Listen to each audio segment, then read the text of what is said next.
Hello friends, मैं doctor Surendra Verma आपका अपने चैनल पर स्वागत करता हूं। दोस्तों, आज हम बात करेंगे कि कई शुगर के रोगी आके बात करते हैं कि डॉक्टर साहब मेरी शुगर कंट्रोल में क्यों नहीं रह रही है। मैं इतनी बढ़िया से बढ़िया महंगी से महंगी दवाई भी खा रहा हूं, लेकिन मेरी शुगर कंट्रोल में नहीं आ रही है। या मैं मीठा तो बिल्कुल नहीं खा रहा हूं और चीनी देखे मुझे कई साल हो गए, लेकिन मेरी शुगर कंट्रोल में नहीं आ रही है। या कई बार कई पेशेंट तो आकर इतना बोल देते हैं कि इतना परहेज करने के बाद भी अगर शुगर कंट्रोल में नहीं रहनी है तो हम परहेज करते नहीं है, जो जी चाहे खाएंगे। अगर मरीज ऐसी बातें सोचता है तो उसका डिप्रेशन में जाना स्वाभाविक है। हमें उसको अच्छी तरह से गाइड करके ये बताना होगा कि ये सब कंट्रोल में हो जाता है और इसके लिए उसको क्या सावधानी रखनी चाहिए, ये उसको बताना जरूरी है। तो आज इस वीडियो में मैं इस बात पर चर्चा करूंगा कि कौन से वो फैक्टर या कारण हैं जिनके कारण हमारी शुगर कंट्रोल में नहीं रहती है। लेकिन सबसे पहले जो दर्शक नए हैं उनसे रिक्वेस्ट है कि मेरे चैनल को लाइक कर दें और वीडियो को लास्ट तक देखें। और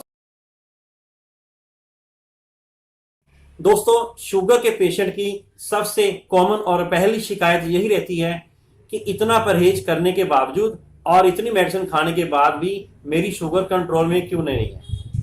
तो यहां मैं बताना चाहूंगा कि इसको कंट्रोल करने के कई फैक्टर हैं और अगर आपकी शुगर कंट्रोल में नहीं रह रही है तो उसका सबसे पहला जो मुख्य कारण वो यह हो सकता है कि आपकी मेडिसिन प्रॉपर नहीं है।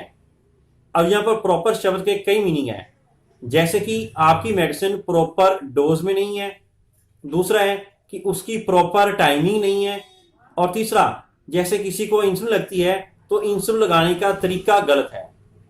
तो ये सब बातें आप अपने डॉक्टर से मिलकर डिसाइड करें कि आपकी शुगर जो उसका लेवल है उसके अनुसार आपको कौन सी दवाई उसने प्रिस्क्राइब किया है, और जैसे उसने बताया है उसके हिसाब से अगर आपकी कोई टैबलेट है उसको सुबह एक बार खाना है या 2 बार या 3 बार, वो पूरा क्लियर कर लें कि कितनी बार खाना है, और दूसरी उसकी टाइमिंग प्रॉपर कर लें।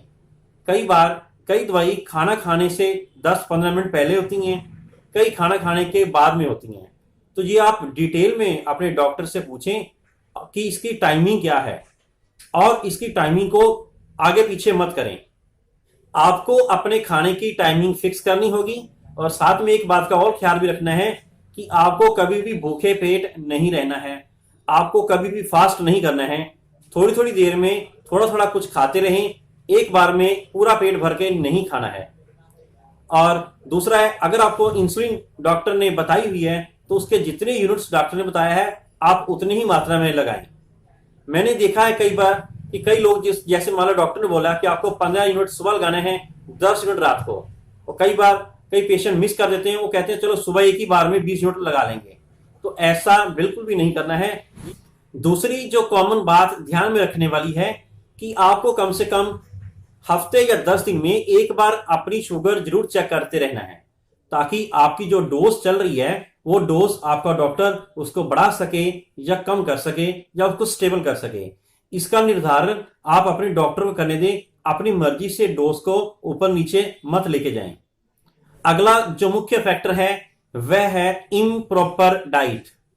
यहां पर लोगों में एक मिसकंसेप्शन है कि मीठा खाने से ही शुगर बढ़ती है, तो मीठा बिल्कुल छोड़ देते हैं और कहते हैं अब मेरी शुगर कंट्रोल में आ जाएगी, लेकिन शुगर कंट्रोल में नहीं आती है। उसका कारण ये है कि चावल भी अपना पेट भर के खा रहे हैं, रोटी भी खा रहे हैं, और कई बिल्कुल भी परहेज नहीं करते हैं। अगर कहते हैं हम रोटी कम खा रहे हैं, एक रोटी खा रहे हैं या 2 खा रहे हैं, लेकिन समोसा खा रहे हैं या किसी अन्य प्रकार से एक्स्ट्रा कैलोरीज ले रहे हैं, तो उनके कारण भी आपकी शुगर। अगला जो मुख्य फैक्टर है वो यह है कि लैक ऑफ एक्सरसाइज, मतलब किसी भी प्रकार की एक्सरसाइज ना करना। दोस्तों, यहां मैं बताना चाहूंगा कि शुगर को अगर साधारण भाषा में बताएं तो इसका मतलब होता है कि जितनी कैलोरीज आप खा रहे हैं उससे कम कैलोरीज आप खर्च कर रहे हैं, और वही एक्स्ट्रा कैलोरीज आपके ब्लड में शुगर रूप में आई हुई है। तो इसलिए आपको थोड़ी थोड़ी एक्सरसाइज मस्ट करनी चाहिए, जरूर करनी चाहिए सुबह और शाम को, ताकि आपकी फिजिकल एक्टिविटीज की वजह से आपकी कैलोरीज प्रॉपर बर्न करें और शुगर का लेवल कंट्रोल में रहे। अगला जो मुख्य फैक्टर है वो यह है कि शरीर में किसी भी प्रकार का अगर इंफेक्शन हो गया हो तब भी शुगर कंट्रोल में नहीं रहती है। आमतौर पर लेडीज में यूरिनरी ट्रैक की इंफेक्शन रहती है, तो उसके कारण भी आपकी शुगर कंट्रोल में नहीं रहेगी, या किसी का गला खराब रहता है, चेस्ट की इंफेक्शन रहती है, तो इनकी वजह से भी आपकी शुगर है जो दवाई खाने के बावजूद भी कंट्रोल में नहीं रह सकती है।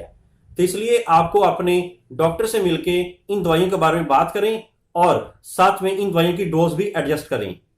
एक और कॉमन ड्रग जिसको हम बोलते हैं कि स्टीरॉयड अगर आप किसी प्रकार से भी सेवन कर रहे हैं तो उसका भी सेवन करने से आपकी शुगर कंट्रोल में नहीं रहेगी, क्योंकि स्टीरॉयड की वजह से शुगर हमेशा अनकंट्रोल ही रहती है।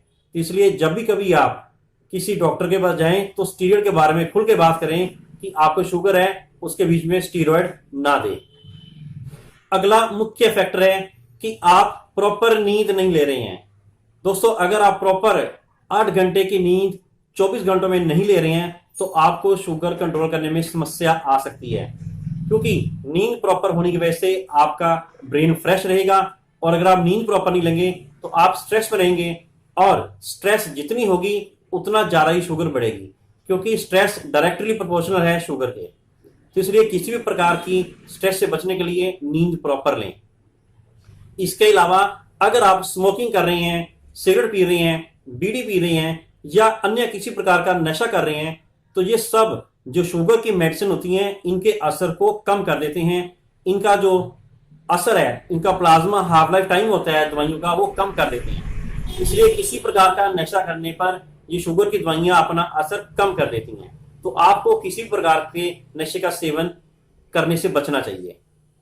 अगला जो फैक्टर है वह कॉमन है कि कई लोग बिना डॉक्टर की मर्जी से अपने आप ही शुगर की दवाई शुरू कर देते हैं। कोई कहता है कि जैसे मेरी मम्मी ये दवाई खा रही थी तो आप भी ये खा लें तो आपको असर कर जाएगा। कोई बोलता है मेरे दादा ये शुगर की दवाई खा रहे हैं तो उनको दवाई ये खाने से कंट्रोल में शुगर रह रही है। तो बिना डॉक्टर की मर्जी से सेल्फ प्रिस्क्रिप्शन से जो दवाइयां खा रही हैं वो आपकी शुगर को कंट्रोल में नहीं करेंगे, उल्टा वो शुगर को और ज्यादा डेंजरस पोजीशन में ले जाएंगे। और अगर शुगर एक बार कंट्रोल में ना रही तो इसके कारण आपकी किडनी, आईज और हार्ट के ऊपर असर आएगा, और फिर अगर एक बार इनमें कोई फॉल्ट पड़ गया वो ठीक करना मुश्किल हो जाता है, क्योंकि ये सारे के सारे जितने भी डिफेक्ट्स आते हैं वो इरिवर्सिबल होते हैं, दोबारा ठीक से नहीं की जा सकते हैं। तो इसलिए जब भी कभी आपको शुगर की मेडिसिन शुरू करनी हो तो अपने डॉक्टर की मर्जी से ही करें, अपने आप ना करें। तो फ्रेंड्स, ये कुछ एक फैक्टर से, कारण से जिनकी वजह से शुगर कंट्रोल में नहीं रहती है। आशा करता हूं कि आपको ये जानकारी अच्छी लगी होगी। अगर ये जानकारी आपको अच्छी लगे तो मेरे इस वीडियो को लाइक करें, शेयर करें और मेरे इस चैनल को सब्सक्राइब करें। Thank you.